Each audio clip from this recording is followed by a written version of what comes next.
there, my lovelies. Welcome back to my channel, Boomy Reactions. My name is Boomy, and thank you for watching. Now today, guys, we have another travel-esque kind of video that we're going to be watching here today. So this one has been requested by Matt. So Matt says, Boomy, your videos always make my day. Oh, I'm so glad, thank you. And in my mind, you are the best reactor on YouTube. Oh, that's very, very sweet. Thank you. Oh, the video I would like to request is, can I follow a self-guided tour from 1937 by Dime Store Adventures? Okay, so this is a new YouTuber. I don't think I've seen any of his videos before. So this is Henry, I believe. I've done a little bit of snooping. This is Henry from Dime Store Adventures. And the video shows a typical New England town. I was just about to say, oh, where is he going? So a typical New England town, how it's changed over the years in all of its charms. Lovely. It's one of my favourite videos on YouTube, completely non-political and family friendly. I hope you enjoy. Oh, yes, let's avoid the politics. Oh, wow. Oh my gosh. Okay, so can he follow a self-guided tour from 1937? How much do we think the town in question has changed? Oh, it'll be interesting. I reckon he can, and I reckon it's going to lead him to a lot of really underrated places around, and he's going to find some absolute little gems. So let's watch and see what Henry gets up to. And if you're enjoying these reactions as well, guys, don't forget to like and subscribe. Thank you so much, my lovelies. If you're interested, I have a Buy Me a Coffee account. That link is over here. And if you would like to help support my channel any further, I have a Patreon account. And if you'd like to check that out at all, that link is in the description below. Okay. Hey, do you think that I can go down to Newport, Rhode Island and follow a self-guided tour written in 1937? You know, are all the maps and directions still going to be accurate? Will all the points of interest still be there 87 years later? And most importantly, will my hands turn red from carrying this book around for 6 hours? This is Rhode Island, a guide to the smallest state, a 450-page book meant to kind of teach you about Rhode Island and give you some instruction on how best to experience the state. There are dozens of walking and driving tours listed out in this book, and I thought it would be fun to go out and try and follow one in 2024. So I picked out Newport Foot Tour #1 because Newport is a beautiful old ocean town just teeming with interesting history. And off I went to Washington Square, the first location on a 32-stop tour. I'm trying to, you know what I'm like with accents. I do love a good accent. I'm trying to pinpoint where I think Henry might be from. There's a twang. There is a slight southern twang. He says tour. Oh, I don't know. Let me know, guys, if you know where Henry's from. I'm going to hazard a very uneducated guess. Sound a little bit Texan, I think. Let me know, guys. I'm interested now. Where's Henry from? I love that accent. It's just a slight little twing of it there. Twing, twang.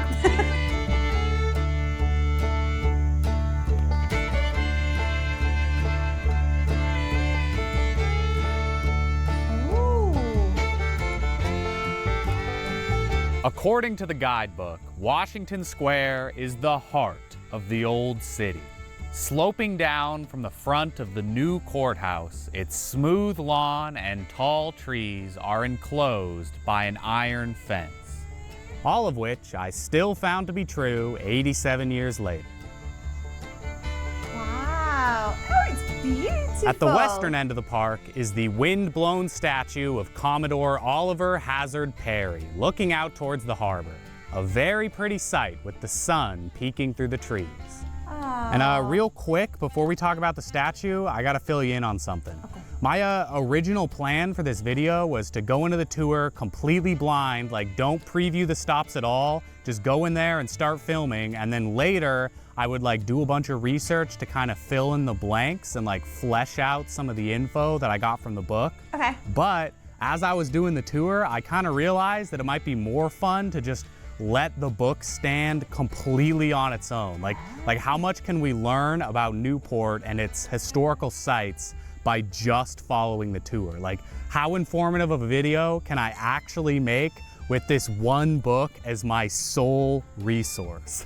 And so, with that in mind, reading straight out of the book, I am very proud to tell you that Commodore Oliver Hazard Perry was a naval officer during the War of 1812, responsible for defeating the British on Lake Erie in a major battle that would later allow the United States to take full control over the lake. Which is a nice little chunk of information, I think. You know, we're off to a good start here. Although, not everything matched up quite so cleanly with the book. See, the tour also says that the center of the park should have a little bandstand for outdoor concerts and events, but there is no trace of that left in 2024. Oh, no. Instead, there is a very plain little stone monument dedicating the park to former President Eisenhower. So I guess now this is Eisenhower Park in the center of Washington Square. Oh, I mean, it's a nice monument, but I do like a bandstand. We've got one on the River Dee in Chester, and they still have like buskers and bands performing, and it just feels so jazzy as you're walking down the river. And oh, it's lovely. I love it. And that was just about it for stop number 1. So, following along with the book, I turned from the sharp bottom of the square to find... Oh my, it's so beautiful. The Old City Hall, stop number 2. An exceptionally well-designed structure, according to the book. This building was erected in 1761, and over the past few centuries, it's been a market and a printing office and a theater and a city hall and the headquarters of the Chamber of Commerce when our guidebook was written back in 1937.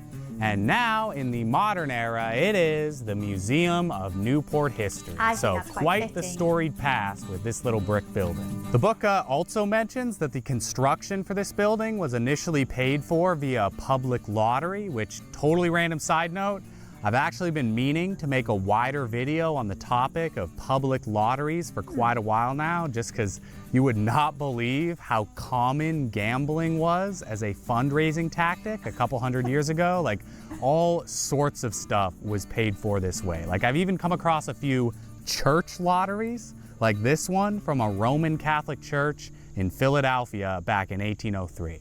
Wow, what do you reckon the prizes were? I think that's quite lovely, actually, that this historic building has been so many different things. Anyway, though, our guidebook also goes into some detail on the architecture of the Old City Hall. The red brick building, recently restored, had 3 bays on the front and on the rear, and 7 on each side. The bays of the first story consist of arched openings separated by vigorously proportioned piers. Some of the side windows have been bricked up. Others have recessed windows and doors. All of that is still accurate as far as I can tell. The book also goes into detail on the very obvious Greek influence on the second floor, which I thought was real interesting to see in person, because 1761 is actually somewhat early for this kind of look. You know, the Greek Revival style wouldn't reach its full popularity in the United States for another few decades after this building was put up, so it's pretty cool to see a pre-Revolutionary War building with some Greek influence. It does look quite unique, doesn't it? Actually, now he said that, I didn't realize that those kind of Greek columns come into architectural influence a little bit later on. And now he said it does look quite like remarkably unique here, doesn't it? It's a beautiful building. And lastly, before I went on to the next stop, I just had to go in real quick and take a look at the museum. Inside was a whole bunch of cool stuff, like this ship figurehead, and some antique furniture, and some charming paintings, and my personal favorite, an excellent view from the second-story window. That there is Washington Square.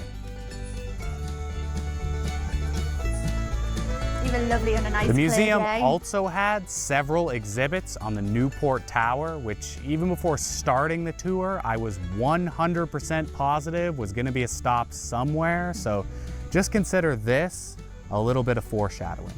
And on the way out the door, I also bought a bookmark from the gift shop since I forgot to bring one and I've been using a leaf that I got out of the park. I think Henry collects bookmarks. When we go away as a family, we collect fridge magnets.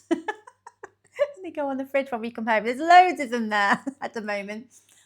So Henry is a bookmark collector. Following along with the book, next I left the museum and began to walk up the coincidentally named Turo Street before reaching the Oliver Hazard Perry House, stop number 3, and the former home of Commodore Perry, whose statue we were looking at earlier. The book says that this house was built in 1755 and has since been very heavily altered, which I can confirm myself. The outside in particular is very sleek and very clean. Yeah, I was going to say, it looks very clean. Okay, so it's not well maintained. It's quite new. It's definitely been thoroughly restored, even beyond when the book was written in 1937. As of the writing of the book, this house was occupied by the Salvation Army, but nowadays it's a bookstore that unfortunately was not open when I came by. Oh no! Also worth noting, this place once housed a French quartermaster general and some of his men while France was assisting George Washington during the American Revolution. Okay. Next, the book says to turn around and look across the square and you'll find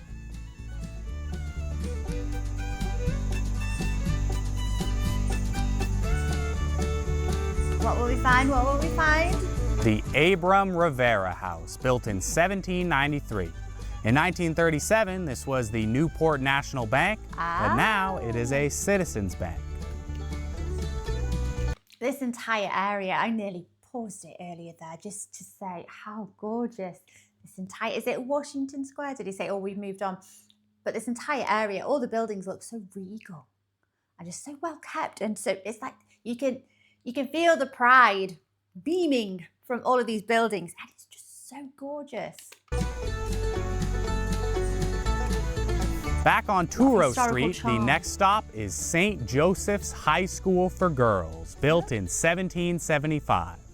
The book warns that this building has been completely modernized, with the exception of its beautifully designed doorway.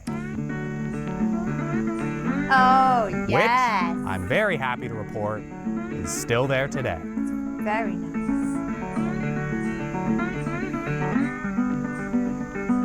Next up is a former church that by 1937 had already been converted into a movie theater, and that too is also still there today and still showing movies.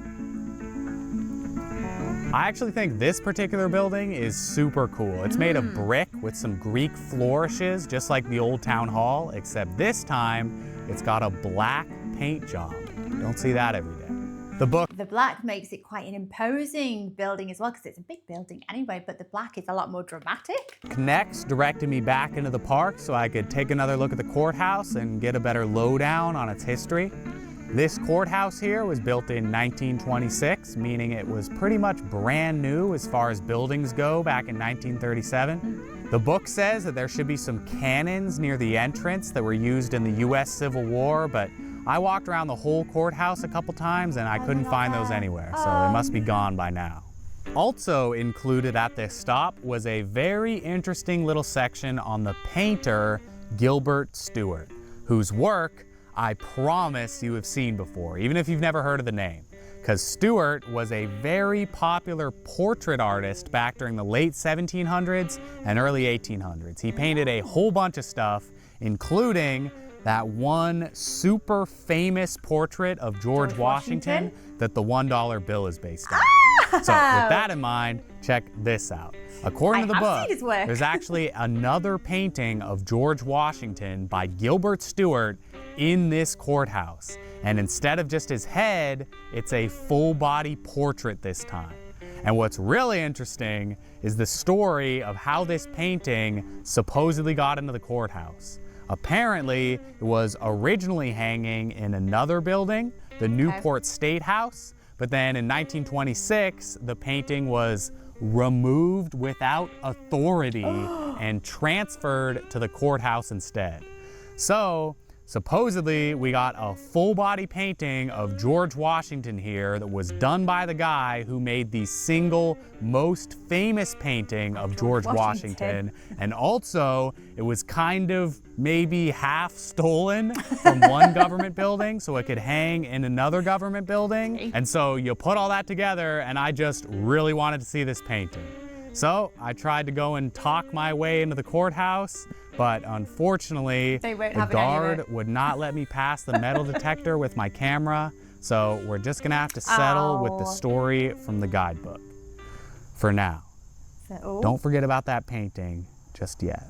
Anyway, though, after failing to get into the courthouse, I continued walking up Turo Street looking next for the Polly Lawton house, which I think is this one right here, although I'm not 100% sure because the street numbers have kind of been mixed up a bit in the last 87 years. Ah, okay.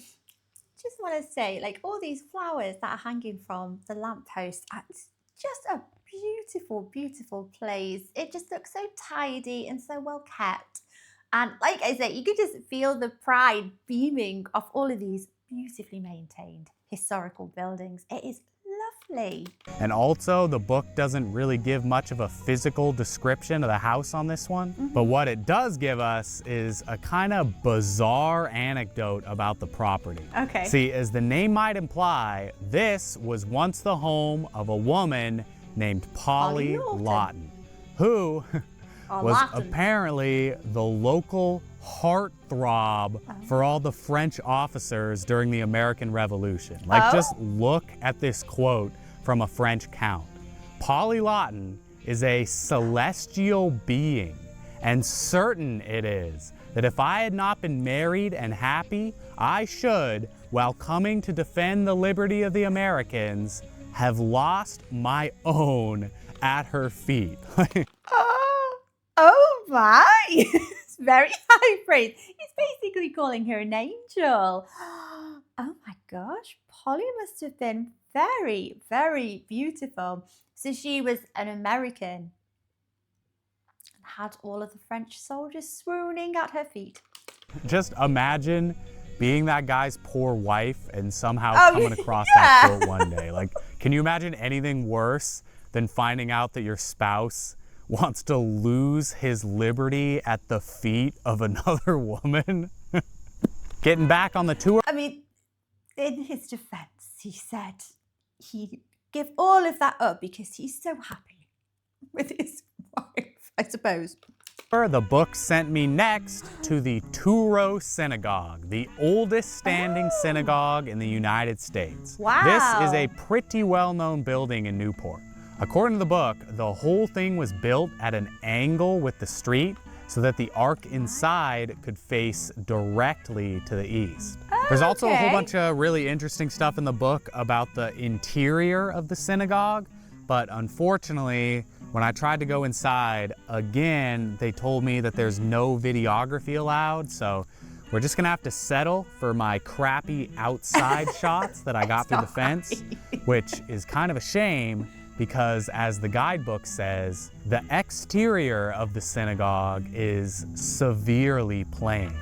Don't you just love that? Like, there is no way that anybody would ever write anything like that in a guidebook today. You know, they might say something like, oh, the exterior of the building is comparatively simple and unassuming, but there's no way they're gonna put severely plain on their historical tour in 2024. I think they've done it on purpose because of how spectacularly beautiful perhaps it is on the inside. So by comparison, you know. And actually, the next stop on the tour also gives us kind of a funny, antiquated little bit of architectural commentary too. This is the old Sheffield House opposite the street from the synagogue. Why is it called Sheffield House? We have a Sheffield. Guidebook says that this is an unusually good example of the type of structure built during the decadent age of the Greek revival. Built with a general lack of restraint in detail and proportion. That is just another bit of phrasing that you probably would not see today. You know, built with a general lack of restraint is just such a colorful way to put it. Very, Next up, godly adjacent looking, to the isn't it? synagogue, is the Newport Historical Society, a plain brick structure built in 1902. And it is at this stop that I came to the first real adventure of the tour. This is where things really started to get interesting. See, the next stop on the tour was a church, the Sabbatarian Meeting House, erected in 1729 and, according to the guidebook, now incorporated as part of the Historical Society.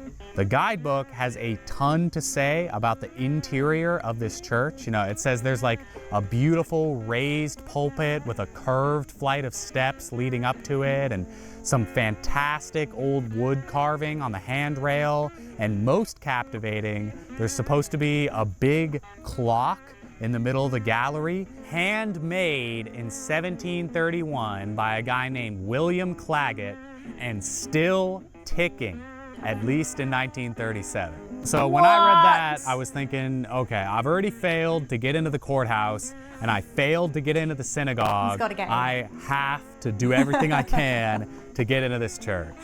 And so I just started looking around, and the only church that I could find anywhere near the Historical Society was this one, which right away just did not feel right.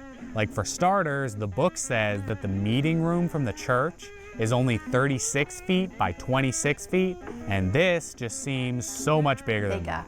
And then also, on top of that, there's no indication at all that this church has been incorporated as part of the Historical Society. There's no sign anywhere, there's nothing says Historical Society on it, and even though it's right next to the society, it still just kind of feels like a regular, active church. Okay. But even still, I was thinking maybe the church has been renovated very heavily, or maybe it's actually no longer part of the society property. Still a So nice building. still, I had to at least try. So I walked up to the church and I knocked on this door on the side of it. And at first I was thinking nobody was gonna answer because there really wasn't any lights on in the church. But then out of the blue, the door comes swinging open. So I just kind of asked the guy who answered the door if the church was open to the public and if I could come inside. And before you know it, there I was. Oh, he got in! Oh, it's lovely. Oh, look at the windows. Huge shout out to Pastor Matt for letting me come inside. A very nice guy. So are you here just kind of visiting, or? Yeah, I'm actually doing kind of a project. I got this book from 1937. What's it called? It's a Rhode Island, a guide to the smallest state. Oh, nice. And I make YouTube videos about history, and I thought it'd be cool to see if I could still follow this step-by-step guide from 85 years ago. Yeah. And don't worry, I got his permission to use his voice in the video. I always do. I gotta say though, right away, being in the church definitely confirmed my suspicions that this was not the building I was looking for. You know, it was way too big on the inside, just like I was thinking, and there was no pulpit with a curved staircase, and definitely no clock anywhere. And I was talking to Matt about it too, and he also agreed that this was probably just the wrong church, so. Oh, what a shame. It's still a lovely interior in here. I kind of feel like it's got a really, really good balance between modern and and historical as well. It's got all of the charm, but at the same time, it looks so well presented, and I know, maybe a little bit contemporary, not quite too much, but there's a lovely balance going on there. It's gorgeous. I said my goodbyes and my thanks to Matt, and I walked out the door back onto the street. And for a moment, I was just gonna give up on the church and the clock and keep going. But I really wanted to see that clock. So at the last second, I decided to just run into the Historical Society and ask about it. And so I went in there and I walked up to a lady sitting at a desk, and I asked her if she had heard of a clock that might have been hanging in the church across the street. And she said, I'm not really sure, but let me call Bert, because Bert knows everything. And so then I stood there and I listened as the woman picked up the phone and dialed Bert, and she says, "Hello, Bert. There's this guy here, and he's asking if we got an old clock that might have used to hang in a church around here." And she goes, "Uh-huh. Uh-huh. Uh-huh. Oh, you think he means the William Claggett clock?" And I hear that and my eyes light up, and before I know it, I'm walking down a hallway and boom, there I am inside the actual church, looking at the actual raised pulpit that the book was talking about with the actual stairway, and right there in the middle of the room is the actual William Claggett clock that I had been looking for. So what was going on here is that when the book said that the church had been incorporated into the Historical Society, they meant the actual building had been literally, physically incorporated, like swallowed up by the Historical Society building. So this right here is the current exterior of the church. It's been entirely added into the Historical Society building. So when I was walking around looking for the church, I was actually staring right at it the entire time and just couldn't tell. It was being overshadowed by this bigger building. This was a big time morale booster right here. Like never in a million years would I have ever had this experience without trying to follow the book. Like no way would I ever have been looking for a random clock in a church, accidentally knocked on the door of some unrelated church, met the pastor, and then found the actual church as basically a wing of a completely separate building. Oh, and by the way, I wish I'd gotten this on camera, but I did go back to the first church and knock on the door again so I could tell Pastor Matt that I had the answer to the mystery. And he seemed pretty happy to know that the case was closed. Oh. But all right, I think it's just about time we get back on track with the tour. After leaving the Historical Society, I continued to walk up Turo Street until it became Bellevue Street, which, as the book says, was originally named Jew Street, in part, I'm sure, because of the old Jewish cemetery right at the start of the road.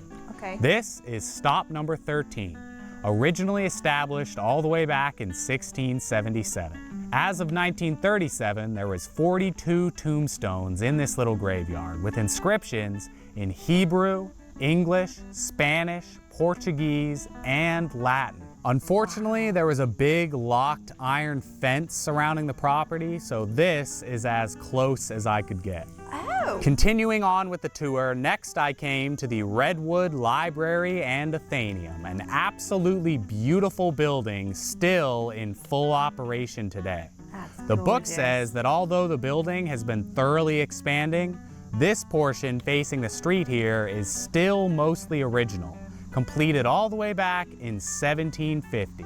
Another very clearly Greek-inspired building. Yeah, definitely. And just like usual, there's some interesting history going on here too. Among the collections of this library are books donated by the English Crown in 1750, a large collection of literature and paintings donated by Charles B. King, another portrait artist, and most interestingly, a Bible printed all the way back in 1487. According to the book, a few pages from this Bible were ripped out and stolen from the library in 1848, but then, a few decades later in 1880, either the thief or some of his family felt guilty about the robbery and gave the pages back. Don't you like how there's not much information in that section? Like, gave the pages back how? Like, just slipped them under the door? Yeah. But anyway, I thought that Bible was more than worth going inside, so I walked in and I looked around and what? Look at that!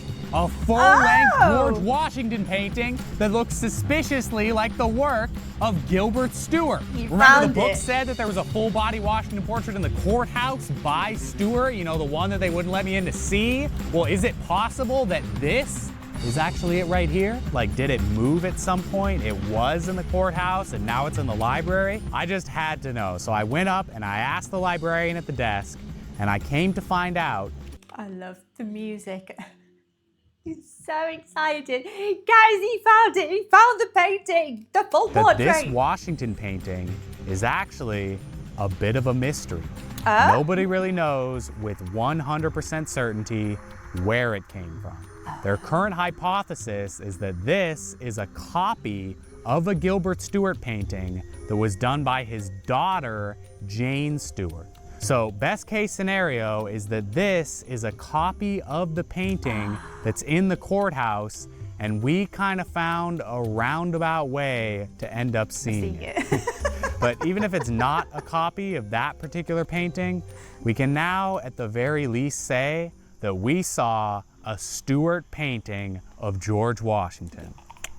All right, so after I calmed down a bit about the painting, I asked about the Bible with the stolen pages, and they actually do still have it. It's just that it's down in the vault now, and you need to get special permission and like file a request to see it, and there was just no way that I was gonna get to see it on that day.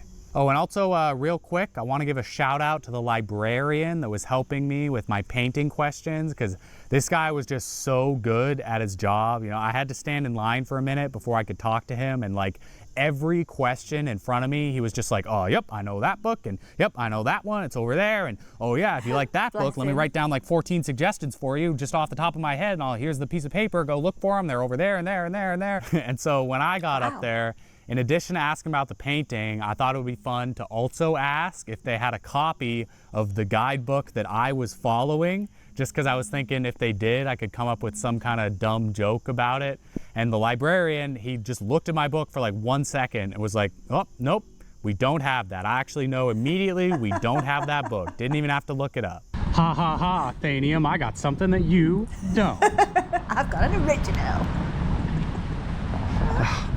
I'm sorry, Athenium. I didn't mean to brag. You're a great library. And last thing on the library, the book also mentions an unusually fine beech tree standing near the entrance, and god dang if that ain't the truth. Next up on the tour is the Art Association building, which is now also a very nice art museum. I thought about going in, but there was also some kind of big event going on there that day, so you'll just have to settle for these exterior shots of the rambling frame structure. Oh, it almost looks a bit like one of the Tudor buildings from the UK. And after the art museum, I came to Turo Park, another very pretty little patch of greenery. The main feature of this park is the old stone mill, which you might remember from the museum exhibits earlier. The mill is a big, imposing stone structure with kind of a strange shape to it, and the reason that there was so much stuff in the museum about this thing is because nobody really knows with 100% certainty what it is or who built it. Like where it came from is kind of a mystery. Like believe it or not, this is actually the single most common request that I get for video topics. Like tons of people have sent me emails or left me comments asking that I make a video about this mill here, and I hate to disappoint them all, but this is probably the only time that I'm ever gonna talk about it. There's just like already such a huge amount of videos and documentaries and books and essays and all sorts of stuff already out there about this mill, and I honestly prefer to make videos about things that haven't already been extensively covered. So for now, I'm just gonna leave you with what the book says about the mill. Okay. The old structure has been the subject of sporadic controversy for over 100 years, many persons choosing to believe it a relic of the Norsemen. But it is now generally accepted as being the ruin of a windmill built by Benedict Arnold, governor of the colony in the 1660s and 70s. Okay. Also in the park are statues of Matthew C. Perry, who negotiated the Japanese Treaty of 1854, and William Ellery Channing, the apostle of Unitarianism. Right next to the park is the Tillinghast House, a fine example of colonial architecture that is nowadays a private residence. Next, after making a couple of turns, I arrived at the Channing Memorial Church, a Gothic church from 1880 constructed of rose granite. And do you know, I could literally imagine that just built in the middle of a town centre, not far away from here. It looks, dare I say, it looks very in keeping with the architecture that we'd find in a lot of our churches. I'd say it looks quite British. And then came the Van Zandt House, which apparently hides a small cemetery where the body of former Rhode Island Governor Benedict Arnold is buried. Oh. The book says that in order to see the graves, you have to go get the permission from the owners of the house, which seemed a little intimidating because the house is big and kind of surrounded with bushes and, oh wait, it's right there.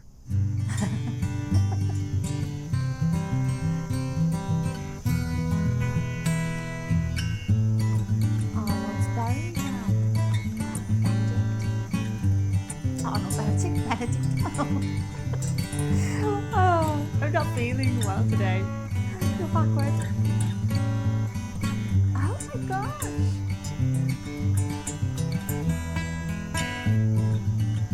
Next up on the tour is the Prescott House, with another bizarre anecdote listed in the book. See, this house was named for a British general that stayed here in the Revolution named Richard Prescott, who was apparently a haughty and tyrannical officer. According to the book, he would go out for daily walks around the town, and whenever he would see a group of people laughing and having a good time, he would shake his cane at them and say, "Disperse, ye rebels!" Every woman who went to meet Prescott had to bow, and every man had to take his hat off. And if you didn't take your hat off, then Prescott would just beat the crap out of you with his cane. He sounds like a horrible old man. Ew. Continuing on the tour, the Langley House just down the street was once the subject of a poem mentioning how the house was all covered with vines and moss. But alas, as the book says, those vines are long gone by now. Next up, I noticed the book was turning my hands red, and then I came to kind of a unique stop. The book says that there should be a marker on the street indicating where the first gas lights were installed in the United States. So I went down to the bottom of the road indicated on the tour, and I looked all around, and I could not figure out where it was until I looked up and realized that it was way up on the side of a building. Like, that is probably exactly where the gas lamp was originally installed. So that's where they put the historical marker. There is no chance that I ever would have seen this without having read the book. Like, it doesn't really look it on camera, but that thing is way above where anybody is just gonna casually notice it. So once again, big shout out to the book for helping me find stuff I wouldn't have seen otherwise. After leaving the light, I came to Bannister's Wharf, which was insanely crowded. This is pretty much the biggest tourist attraction in Newport. It's an old commercial docking area with tons of shops and restaurants on it.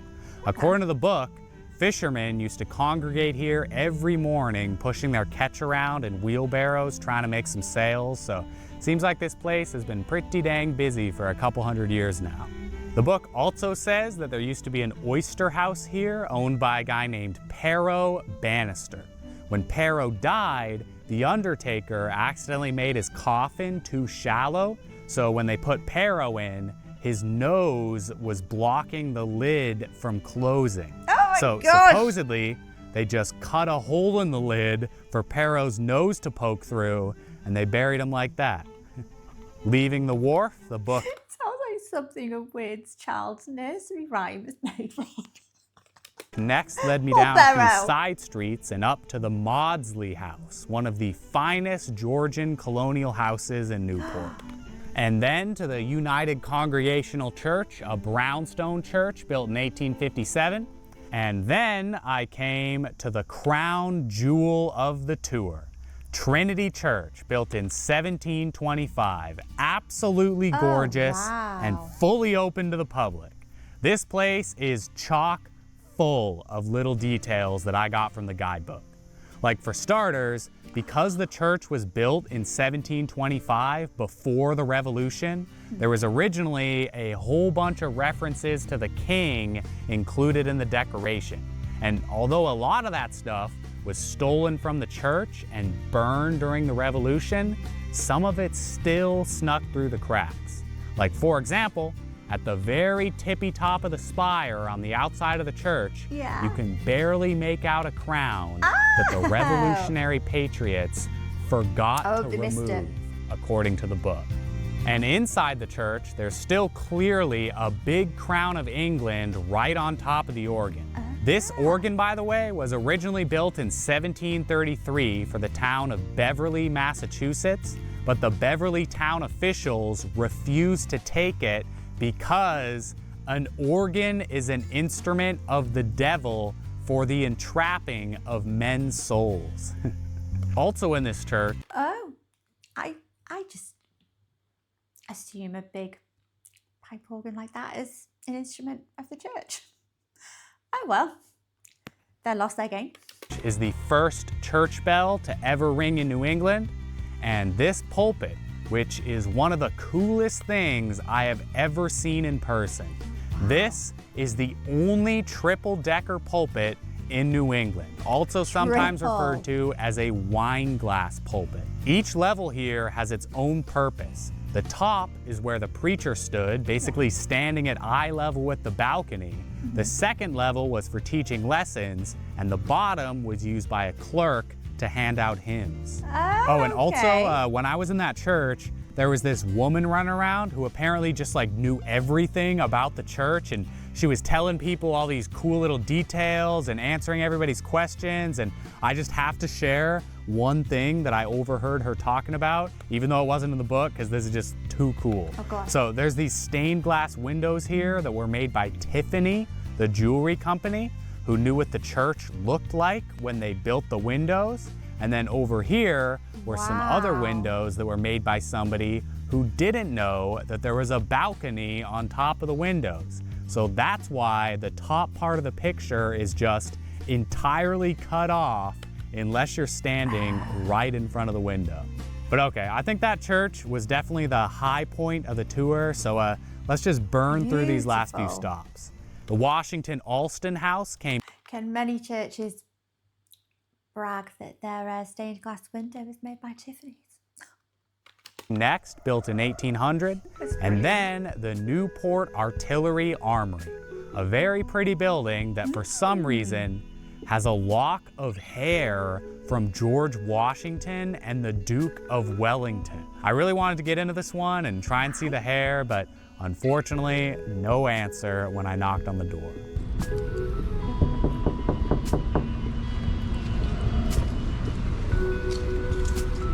Very grand, quite intimidating door. It's massive. After the armory was the Central Baptist Church, which actually has a great story associated with it. According to the book, in the early days of the church, a bunch of wealthy merchants used to just like stand around outside the building talking until the opening prayer started. And then they'd realize all at once that they were missing out on the service, and they'd rush in and just like annoy everybody and be loud and be distracting as they were trying to get to their seats. There's always so one day, an old member of the church got real fed up with their behavior. So he walked up to them and said, "Gentlemen, I am guessing that you don't like short prayers." And the merchants were a little shocked to hear that. So they said, "What? No, we actually prefer short prayers." And the old man said, "Well, how can that be? You always come in so late. If the prayer was short, you'd just miss the whole thing." And I guess that got the merchants to get their act together. And with that, I was just about done. One last stop at an old retirement home, and there I was, back in Washington Square, right where I started. So what's our conclusion? can I still follow a tour book from 87 years ago and get something out of it? Well, my answer is absolutely, obviously yes. Like, sure, there are a few things were like missing or changed, but overall, this was some of the most fun that I've ever had filming a video. Like, without this book, there is no way I ever would have met Pastor Matt or ever gone crazy because I saw a random painting of George Washington or ever stared up at the top of a church spire long enough to notice that there was a long forgotten crown up there. This was just such a good time, and I hope that you had as much fun watching this video as I did making it. And hey, if you ever want to see me do this again, just let me know, because I actually got like a billion other tour books and other tours, not just in this book, but in this one and this one and this one, and there's like 10 million other books that I have online access to or that I could go look for in libraries. So if you want to see more stuff like this, leave me a comment. Thanks for watching. I'll see you next time. See you next time, Henry.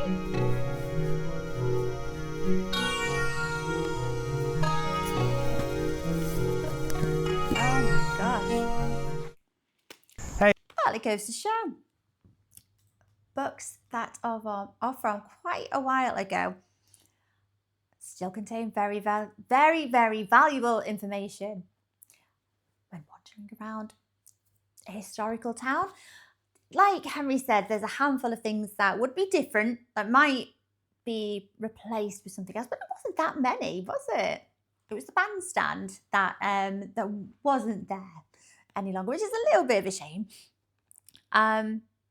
Yeah, very valuable. I would say, arguably, like Henry said, that there was information in that little book that he would have no idea otherwise if he hadn't have read it. So, I don't know, maybe there's lost details in those older books. Do you think? Oh my gosh, what a beautiful, beautiful town. Oh my gosh. So thank you, Matt, for requesting that one, my lovely. Thank you so much. Absolutely beautiful. I know I've said it a few times now, but you can just feel the pride beaming from these gorgeous historical buildings and the charm. Oh, it seems like such a beautiful place to have a stroll around. Do you think you could do that tour? I reckon Henry did that in a day. Do you reckon you could do that tour in a day? As long as the weather's nice. Take a lovely stroll around. It just seems beautiful. Well, guys, thank you for watching along with me. Take care of yourselves, and I will see you next time. Bye-bye.